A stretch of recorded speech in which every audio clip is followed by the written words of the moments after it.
বিসমিল্লাহির রহমানির রহিম। জাভা টিউটোরিয়ালের 5th লেকচারে আপনাদের সবাইকে স্বাগত জানাচ্ছি। আমি পলাশ। আজকের লেকচারে যে সকল বিষয় নিয়ে আলোচনা হবে সেটা হচ্ছে জাভা অপারেটর। তো জাভা অপারেটর নিয়ে আমরা গত ক্লাসে আলোচনা করেছিলাম। তো আমরা যদি একটু দেখে আসি যে আমরা জাভা অপারেটরগুলো যেসব আছে তার মধ্যে মূলত হচ্ছে অ্যারিথমেটিক্যাল অপারেটর নিয়ে আলোচনা করা হয়েছে, তারপর রিলেশনাল অপারেটরস নিয়ে আলোচনা করা হয়েছে, তারপর অ্যাসাইনমেন্ট অপারেটরস গুলো নিয়ে আলোচনা করা হয়েছে, তারপর আছে লজিক্যাল অপারেটরস। তো লজিক্যাল অপারেটরের ব্যবহারটা আমি পরের টিউটোরিয়ালে আপনাদেরকে দেখানোর চেষ্টা করব, কারণ এই লজিক্যাল অপারেটরের ব্যবহারটা মানে যেখানে ব্যবহার করা হয় সেটা এরপরে টিউটোরিয়ালেই মূলত শেখানো হবে। তাই আমি এই হচ্ছে লজিক্যাল অপারেটরের ব্যবহারটা আপনাদেরকে নেক্সট টিউটোরিয়ালে দেখাবো ইনশাআল্লাহ। আর হচ্ছে এই যে বিটওয়াইজ অপারেটর, এই বিটওয়াইজ অপারেটরের ব্যবহারটা আমরা তার উপরে দেখবো ইনশাআল্লাহ। তো আমরা আজকের টিউটোরিয়ালে যে অপারেটরগুলো নিয়ে আলোচনা করবো সেটা হচ্ছে মিসেলেনিয়াস অপারেটরের দুইটা ভাগ যেটাকে বলতে পারি আমরা, সেগুলো হচ্ছে কন্ডিশনাল অপারেটর এবং ইনস্ট্যান্স অফ অপারেটর। তো আজকে আর দেরি না করে চলুন শুরু করে দেওয়া যাক কন্ডিশনাল অপারেটর এবং ইনস্ট্যান্স অফ অপারেটরের ব্যবহার।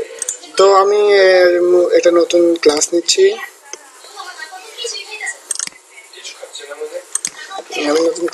নাম দিলাম হচ্ছে ফিফথ লেকচার নাম দিলাম এবং এটা চেক করে দিয়ে আচ্ছা আমরা একটা নতুন ক্লাস নিলাম। আমি এটা কমেন্ট আউট করে দিচ্ছি। ওকে, তো আমরা প্রথমে দেখবো হচ্ছে কি কন্ডিশনাল অপারেটর। তো কন্ডিশনাল অপারেটর কিভাবে ইউজ করতে তার ফরম্যাটটা আমি দেখাচ্ছি।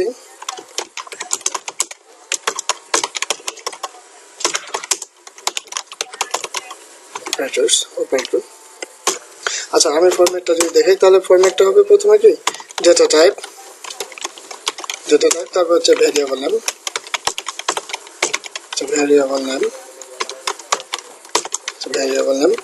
তারপর হচ্ছে একটা ইকুয়াল, তারপর মাঝে থাকবে কি এক্সপ্রেশন,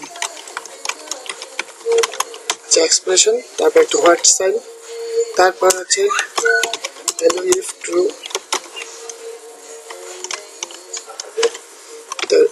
তারপর ভ্যালু ইফ আচ্ছা আমি আপনাদেরকে বোঝাই দিই। তো হচ্ছে কন্ডিশনাল অপারেটরটা মূলত ব্যবহার করা হয় যে একটা ভেরিয়েবলের মান কি হবে সেটা কোন একটা কন্ডিশনের উপর নির্ভর করে তারপর হচ্ছে মানটা নির্ধারণ হবে। মূলত এটাই করার জন্য মূলত কন্ডিশনাল অপারেটরটা ব্যবহার করা হয়ে থাকে। তো আমি আচ্ছা এখন আপনাদেরকে একটা উদাহরণ দেখলে আপনারা বুঝতে পারবেন এবং আমি চেষ্টা করবো একটা উদাহরণ দেওয়ার জন্য। আচ্ছা প্রথমে তাহলে আমরা একটা ভেরিয়েবল নিই, শর্ট ডেটা টাইপের দিলাম, এর নাম দিলাম হচ্ছে এ। দেওয়ার পর হচ্ছে আমি একটা ভ্যালু হিসেবে ধরলাম 10। আচ্ছা আমরা আমরা শর্ট ডেটা টাইপের একটা ভেরিয়েবল নিলাম যার নাম এ। আচ্ছা এখন আমরা কি লিখবো, আমরা একটা কন্ডিশনাল অপারেটর ব্যবহার করবো। তো দেখি আচ্ছা এবার আমরা হচ্ছে কি ইন্টিজার ডেটা টাইপের একটা আমরা ভেরিয়েবল নেব যেটার মানটা নির্ভর করবে মূলত এ এর মানের উপর। তো দেখি আমি একটা তাহলে ইন্টিজার ডেটা টাইপের একটা ভেরিয়েবল নিই, এর নাম দিলাম হচ্ছে রেজাল্ট নেওয়ার পর হচ্ছে আমি এখানে কি দেবো, এখানে এক্সপ্রেশন দেবো। এক্সপ্রেশন মানে কি কন্ডিশনটা দেবো, কন্ডিশনটা কি দেবো, এ ইকুয়াল টু 10। আচ্ছা এখন যদি a ইকুয়াল টু 10 হয় তাহলে হবে কি, তাহলে হচ্ছে আচ্ছা রেজাল্ট নামের ভেরিয়েবলের মান হবে 20। তারপর আর যদি এর মান 10 না হয় তাহলে ওর মানটা হবে কত, 100। তো মূলত এইভাবেই হয়ে গেছে।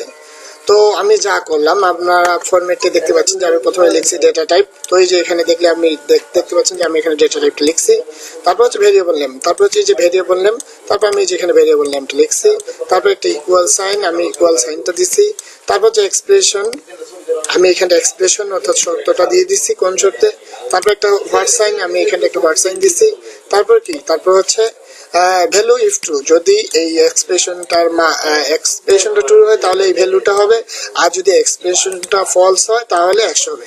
তো চলুন আমরা এখন যদি রেজাল্ট ভেরিয়েবলকে প্রিন্ট করাই তাহলে দেখি কি হচ্ছে। আচ্ছা আমি হচ্ছে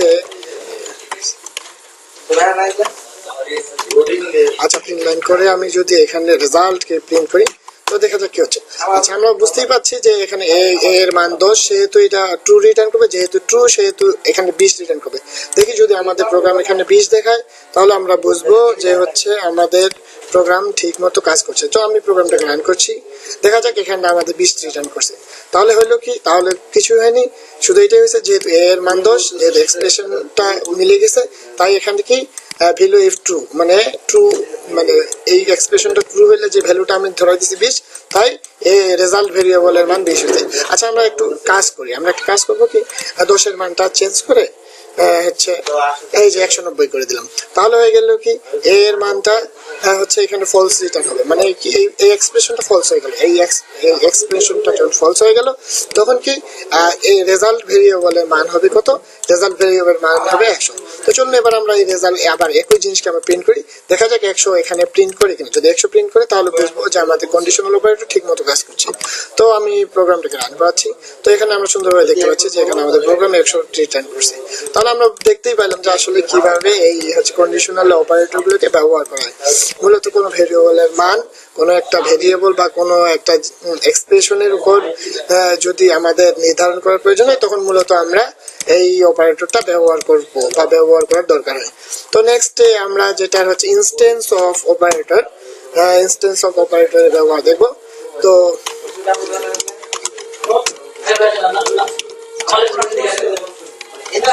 অপারেটর, আচ্ছা আমরা এই অপারেটরের মানটা দেখবো, এর ব্যবহারটা দেখবো। তো চলুন, আমি আর ফরম্যাটটা লিখতে যাচ্ছি না, একটু ফরম্যাটটা বড়, তাই আমি ফরম্যাটটা লিখছি না। আপনারা এই সোর্স কোডগুলো দেখেই ব্যবহার করতে পারবেন আশা রাখি।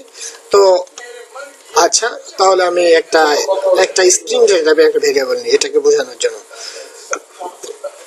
তো স্ট্রিং ডেটা টাইপ, এর নাম দিলাম কি, এর নাম দিলাম পলাশ। এর ভ্যালু হিসাবে দিলাম আমি কি,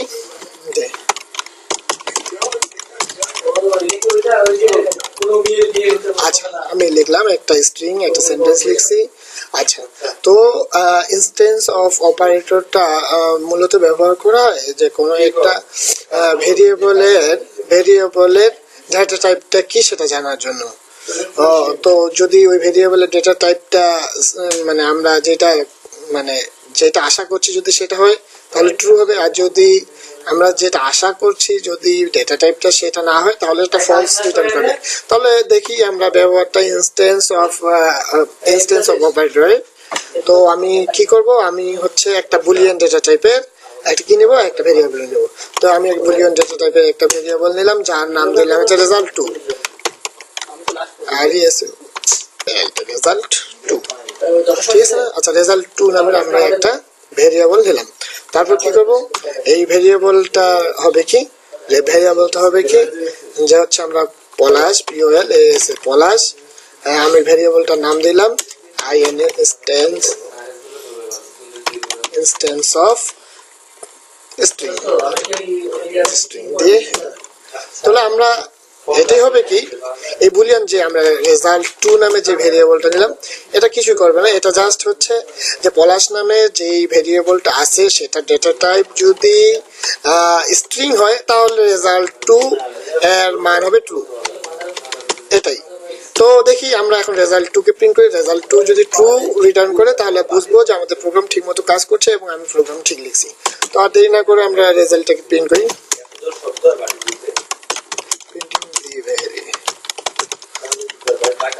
called result 2. আচ্ছা, আমরা যদি রেজাল্ট 2 ভেরিয়েবলটাকে প্রিন্ট করি তাহলে হবে কি, আমি প্রিন্ট করছি। আচ্ছা, প্রিন্ট লাইন থেকে আমি রেজাল্ট 2 কে প্রিন্ট করলাম। তো দেখি আমাদের প্রোগ্রাম যদি নেক্সট লাইনে ট্রু রিটার্ন করে তাহলে বুঝবো যে আমাদের প্রোগ্রাম ঠিকমতো কাজ করছে এবং আমি প্রোগ্রাম লিখতে কোনো ভুল করিনি। তো দেখা যাক কি হচ্ছে। তো দেখছি আমরা যে নিচের লাইনে ট্রু রিটার্ন করছে, মানে হচ্ছে আমি এটাই বলছি যে পলাশ নামে যে একটা ভেরিয়েবল আছে সেটা স্ট্রিং ডেটা টাইপের কিনা সেটা চেক করো, যদি চেক করে যদি ট্রু হয় তাহলে যদি সেটা স্ট্রিং ডেটা টাইপের হয় তাহলে ট্রু রিটার্ন করো। মূলত এই কারণে এই ইনস্ট্যান্স অফ অপারেটরটা ব্যবহার করা হয়ে থাকে। তো আমরা দেখলাম যে এটা কিভাবে ব্যবহার করতে হয়, কিছুই না, সহজ। প্রথমে একটা আমরা ভেরিয়েবল ডিক্লেয়ার করছি এবং ভেরিয়েবল একটা নাম দিচ্ছি। আপনারা ইচ্ছা করলে যে কোনো নাম দিতে পারবেন। ভেরিয়েবলের নাম দেওয়ার কিছু শর্ত আছে, ওই শর্তগুলো পূরণ করে যে কোনো নাম দিতে পারবেন। তারপর কি করছি, আমরা যেই ভেরিয়েবলটার আমরা ডেটা টাইপ বা যেই অবজেক্টটার ডেটা টাইপ আমরা বাহির করব, সেই অবজেক্ট বা ভেরিয়েবলের নামটা লিখবো। তারপর কি লিখবো, ইনস্ট্যান্স অফ লেখার পর আমরা যেই কাঙ্ক্ষিত যেই ডেটা টাইপটা সেটা লিখবো, যে ওইটা হইলে সে ট্রু রিটার্ন করবে।